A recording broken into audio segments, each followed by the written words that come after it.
জামাই, শুনলাম তুমি নাকি মেরে পূজার মার্কেট করে দিবা না। মা জাননী কি হবে পুজোর মার্কেট করে, শুধু শুধু পয়সা ধ্বংস করে কোনো লাভ আছে? জামাই, আমার মেয়েরা তো চেনো না, যে কোনো মুহূর্তে দুর্গার রূপ ধারণ করে অসুর বধ করে ছাড়বে। সারা বছর যে মা কালীর তাণ্ডব সহ্য করে, তারে দুর্গার ভয় দেখিয়ে লাভ আছে?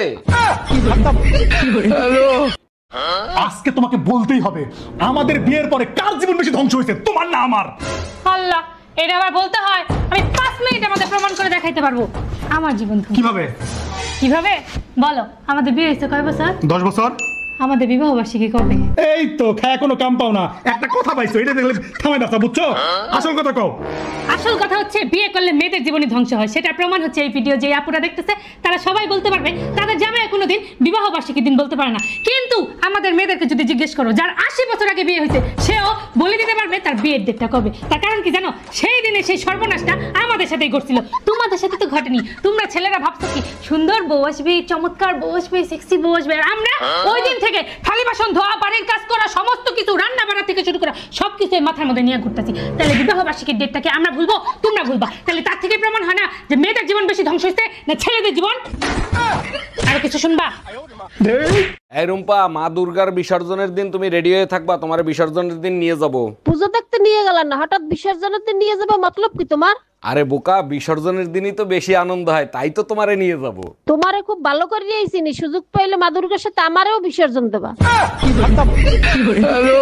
অরুণ ভাই, আপনার ঘরের কোনো কিছু নষ্ট হইলেই দেখি খুব সুন্দর করে সারেন, এগুলো কি কোথাও শিখছেন? না ভাবি, কোথাও শিখিনি, তবে যে জিনিস ধরি ঠিক করে সারি। সব জিনিসে তো দেখি আপনি ঠিক করতে পারেন, তা এমন কোন জিনিস আছে যে আপনি ঠিক করতে পারেন না? জি ভাবি, একটা জিনিসই আছে, 25 বছর ধরে চেষ্টা করতেছি, আজ পর্যন্ত ঠিক করতে পারিনি। এই তুই 25 বছর ধরে কি ঠিক করতে পারিস নাই? ঘরের বউ। তুমি কি আমার মনের মধ্যে থাকবে? না, আমার নিজের বাসা আছে।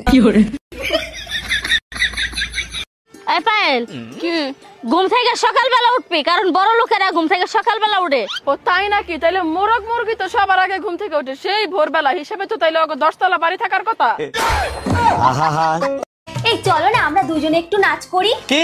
ওসব নাচ ফাচ আমার দ্বারা হবে না, তুমি চাইলে অন্য কিছু করিয়ে নাও। তাহলে আমাকে 20,000 টাকা দাও না, আমি একটু শপিং করব।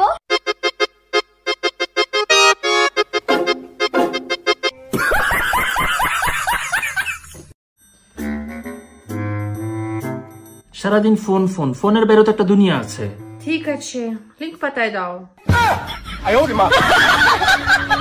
অরুণ ভাই, সামনে পুজো আসতেছে, এবারও কি পুজোয় ঢোল আপনি বাজাবেন? জি ভাবি, প্রতি বছর আমিই ঢোল বাজাই, এবারও আমিই বাজাবো। আচ্ছা অরুণ ভাই, প্রতি বছরই আপনি ঢোল পিটাইতে পিটাইতে নাকি ঢোল ফাটায় ফেলেন, কাহিনী কি? ভাবি, কাহিনী একটাই, ঢোলের দুই পাশে বউ আর শাশুড়ির ছবি থাকে।